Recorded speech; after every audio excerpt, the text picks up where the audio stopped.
Bueno, siguiendo un poco aquí con mi ejercicio, que es fundamentalmente pedagógico, educativo, sin más pretensiones que las de democratizar el conocimiento y acercar a la gente, o más bien invitarla a la gente a preguntarse y a indagar sobre algunos temas, aun cuando no necesiten ser especialistas o dedicados académicamente a todos estos temas. Sin embargo, es una invitación a pensarlos. Uno de los temas que uno se tiene que sentar a pensar muchas veces es cuando abre la Constitución Política en el artículo primero y se encuentra con que Colombia es un Estado social de derecho. Y ahí ya uno tiene necesariamente que parar y preguntarse, ¿qué es esto de un Estado social de derecho? Un Estado social de derecho fundamentalmente y entre otras implica un compromiso con algo que en la misma carta política vamos a encontrar después del artículo 42 y es los llamados derechos sociales, económicos, los llamados derechos que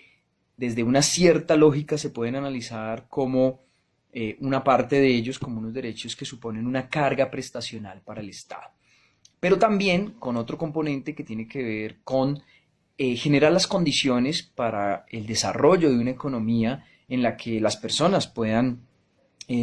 prosperar y también, viéndolo desde el artículo 13 de la Constitución, lograr que la igualdad no sea solamente una igualdad puramente formal ante la ley, sino que realmente empiecen a darse unas condiciones para una igualdad de tipo material. Entonces esto implica como de pronto nivelar las cargas. El Estado Social de Derecho tiene que ver con esto, es un concepto mucho más complejo, pero tiene que ver con esto. Y tiene que ver también con las condiciones de una vida digna, tiene que ver también con el desarrollo de una prosperidad general para el pueblo y para todos los habitantes. Entonces, en este orden de ideas,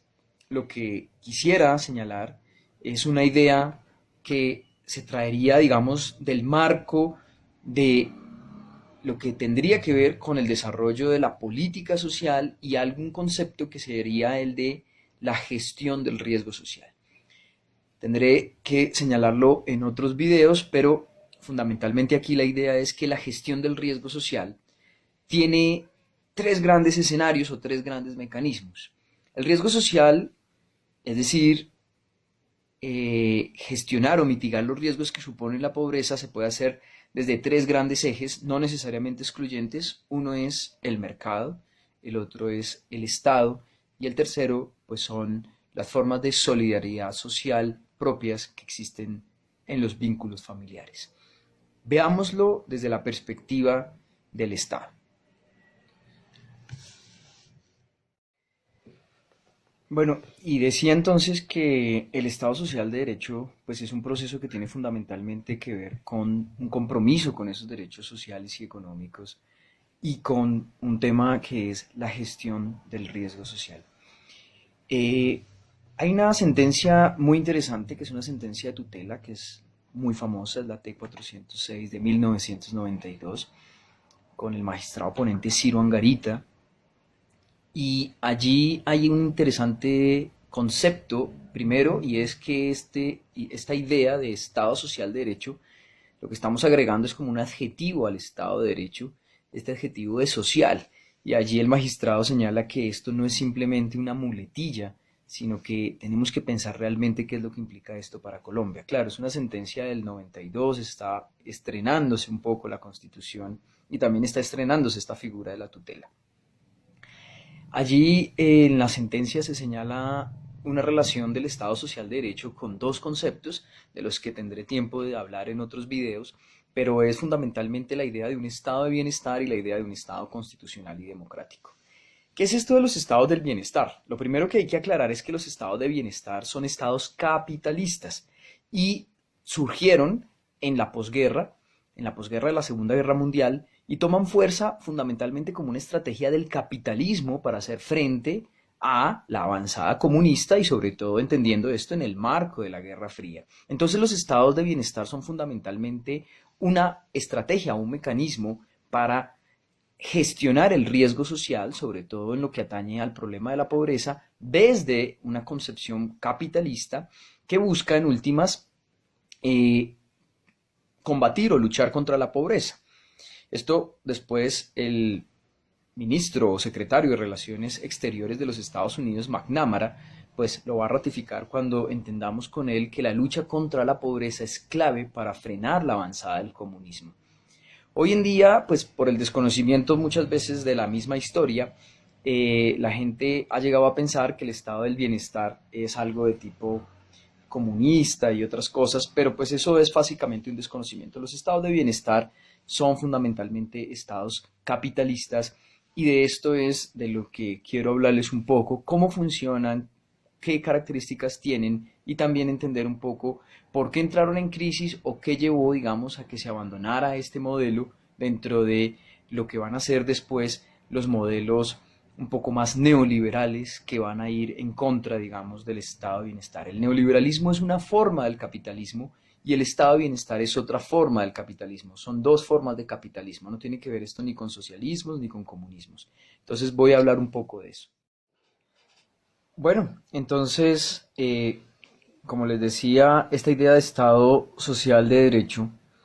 y un poco yéndonos a esa sentencia T-406 del 92 del magistrado Ciro Angarita, vemos que entonces ese adjetivo social que le agregamos al Estado de Derecho en esta definición del artículo 1 constitucional no es una simple muletilla y nos lleva a repensar algo que era esta idea de la posguerra del Estado de bienestar. Los estados de bienestar tuvieron un antecedente ya en el siglo XIX, incluso desde mucho antes, en las leyes, digamos, de integración o en las leyes hacia los pobres, que también surgieron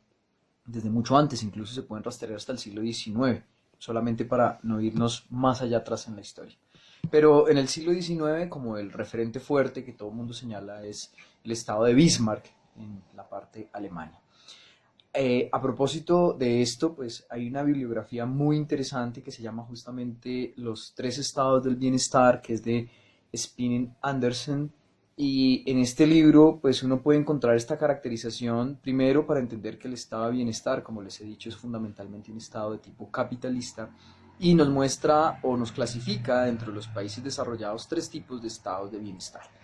Digamos, hay unos estados de bienestar que se desarrollaron en esta parte de los países nórdicos que tienen unas políticas fuertes, un poco más desde la idea de la socialdemocracia, etcétera, que son todos estos países nórdicos como Noruega, Islandia, etcétera. Luego tendríamos unos estados de bienestar un poco más intermedios, un poco más liberales, por decirlo así, donde podríamos mencionar a Canadá, a Australia, y finalmente, pues unos estados que siguen siendo estados de bienestar, como puede ser el caso de los mismos Estados Unidos. Bueno, ahí, como siempre, mi invitación sería a buscar la bibliografía y leer este hermoso libro, esta investigación tan interesante de Spinning Anderson de los tres estados del bienestar. Entonces, hay una de las partes y es que se trata en últimas de señalar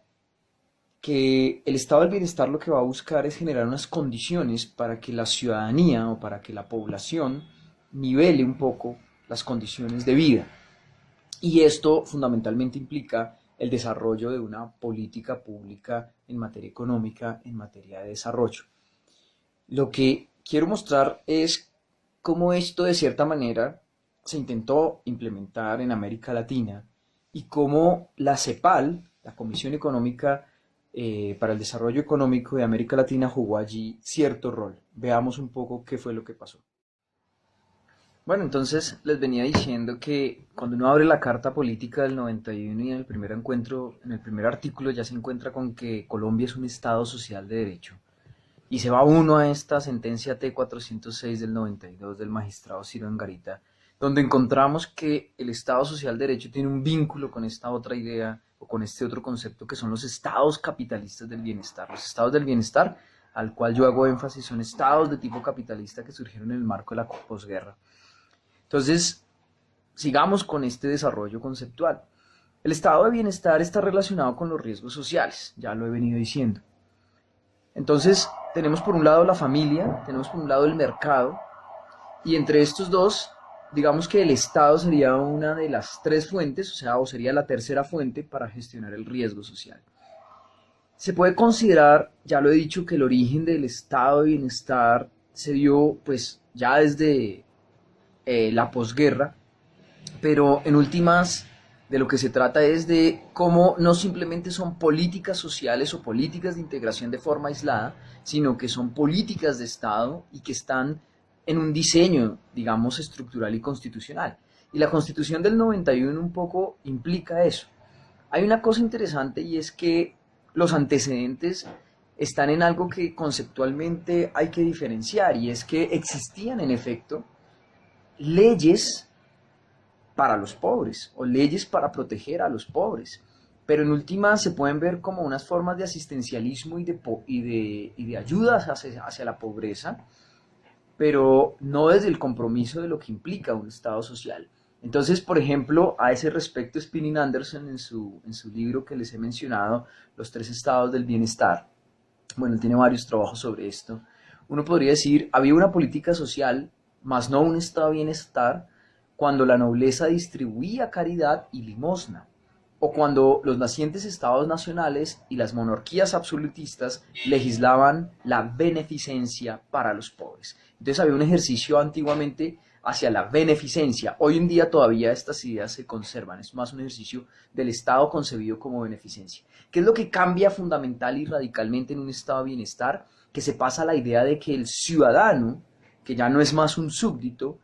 aparece como un criterio necesario para entender que el ciudadano no es simplemente alguien al que se le está subsidiando o al que se le está ayudando, sino que estaríamos en un compromiso político, en una reescritura entre el Estado y el pueblo que va a llevar a integrar socialmente a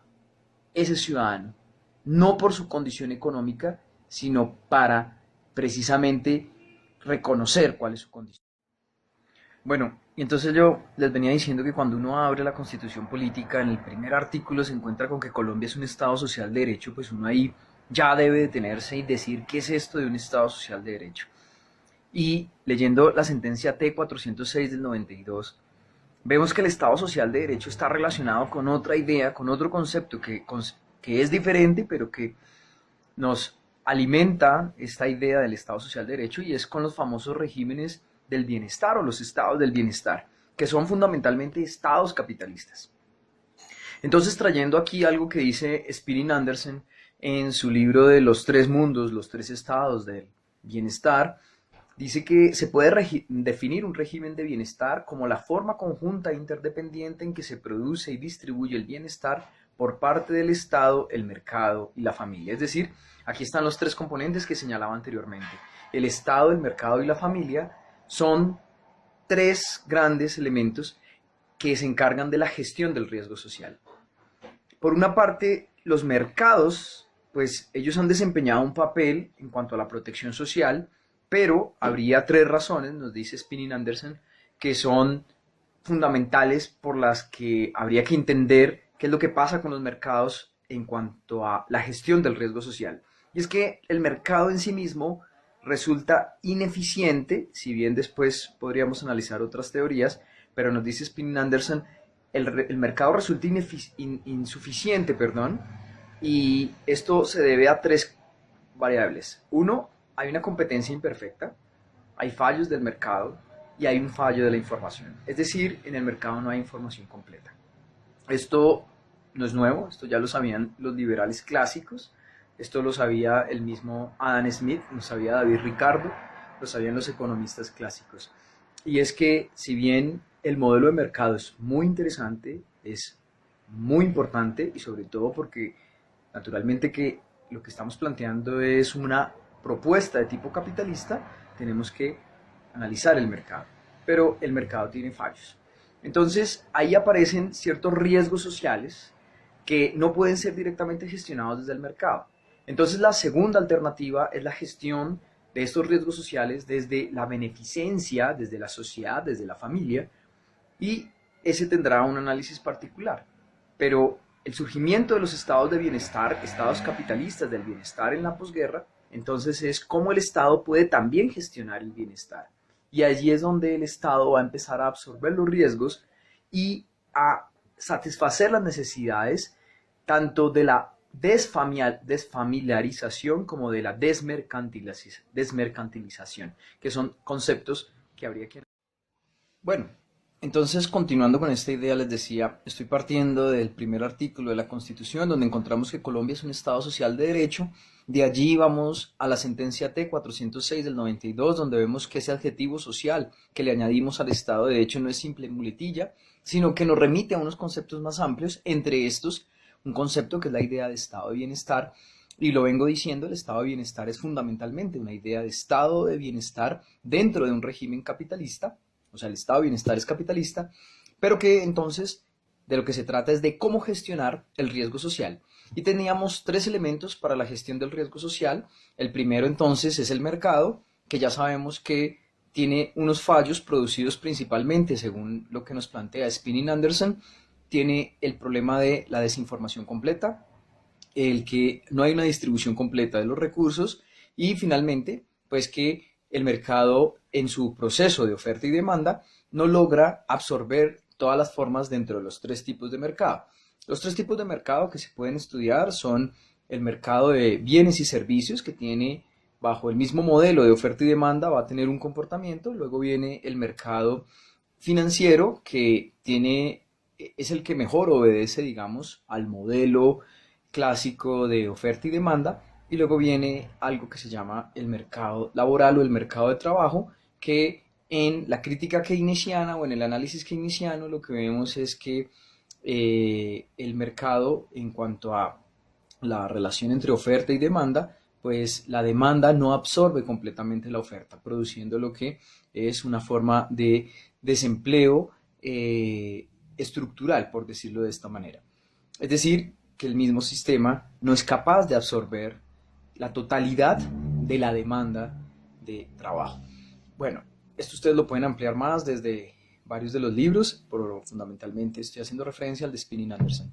Entonces la gestión del riesgo tiene que ver entonces con estas personas, que cualquiera esta sea dentro de la estructura social, queda desprotegida dentro del desarrollo económico, y entonces aparece